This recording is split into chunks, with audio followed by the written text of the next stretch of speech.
Assalamualaikum warahmatullahi wabarakatuh. Saya Ela Nurlela, saya dari kelas PGSD 3C.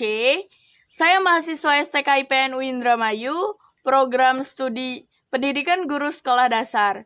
Di video kali ini khusus saya buat untuk memenuhi tugas mata kuliah konsep dasar PKN yang diampu oleh Bapak Dadang Syuhada MSI. Baik, langsung saja kita ke materi yang akan kita bahas. Materi yang kita bahas hari ini adalah materi pelaksanaan HAM di Indonesia. Sebelum kita bicara HAM lebih lanjut, alangkah baiknya kita harus tahu dulu nih, apa sih HAM itu? Apa sih hak asasi manusia yang sering kita dengar itu?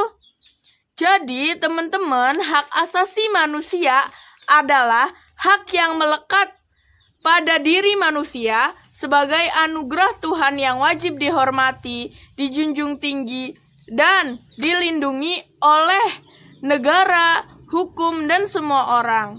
Secara umum, hak asasi manusia bersifat kodrati, yang artinya hak asasi manusia adalah hak yang sudah menjadi kodrat untuk seseorang.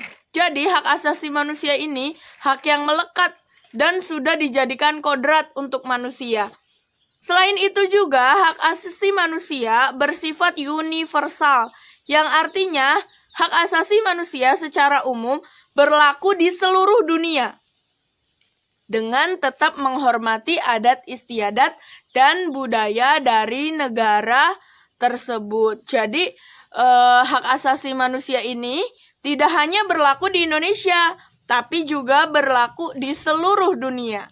Tapi nilai-nilainya disesuaikan dengan adat istiadat dan budaya dari negara tersebut.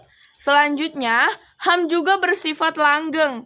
Artinya, hak asasi manusia adalah hak manusia sejak dia di kandungan ibunya sampai dengan dia meninggal dunia. Dan setiap manusia setidaknya memiliki hak asasi manusia yang tidak bisa ditawar dan tidak bisa dikurangi. Yang pertama yaitu hak untuk hidup.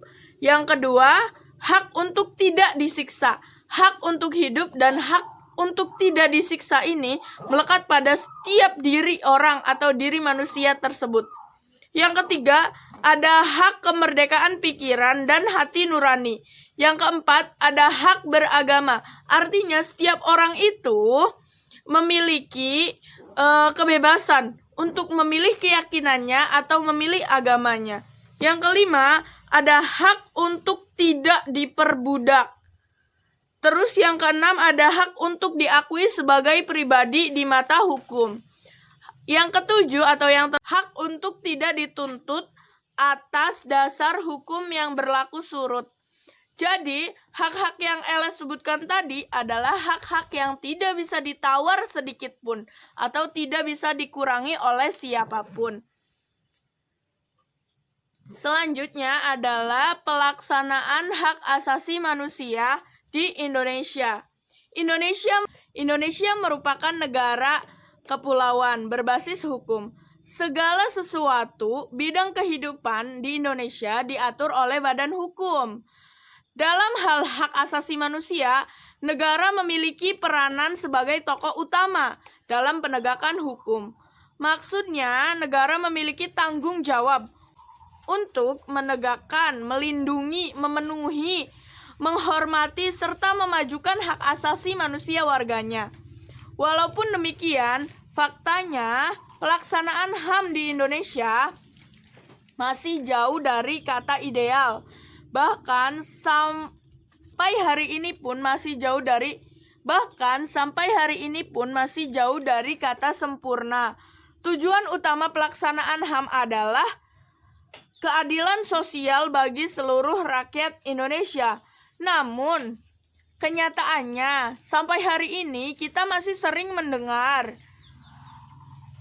pelanggaran-pelanggaran HAM seperti pembunuhan, perampokan, pencurian, korupsi, pemerkosaan, dan lain sebagainya. Maka dari itu dapat disimpulkan bahwa pelaksanaan hak asasi manusia di Indonesia masih belum sepenuhnya berjalan dengan baik. Bahkan bisa dikatakan sangat rendah karena masih banyak pelanggaran-pelanggaran HAM yang terjadi di Indonesia sampai hari ini. Bahkan pelanggaran HAM tersebut tidak segan-segan dilakukan oleh aparat-aparat atau pejabat-pejabat negaranya. Bukankah ini sangat miris? Yang seharusnya pejabat-pejabat negara adalah orang yang menjadi penegak hak asasi manusia, justru mereka juga melanggar hak asasi manusia. Cukup sekian dari saya, kurang dan lebihnya saya mohon maaf. Wassalamualaikum warahmatullahi wabarakatuh.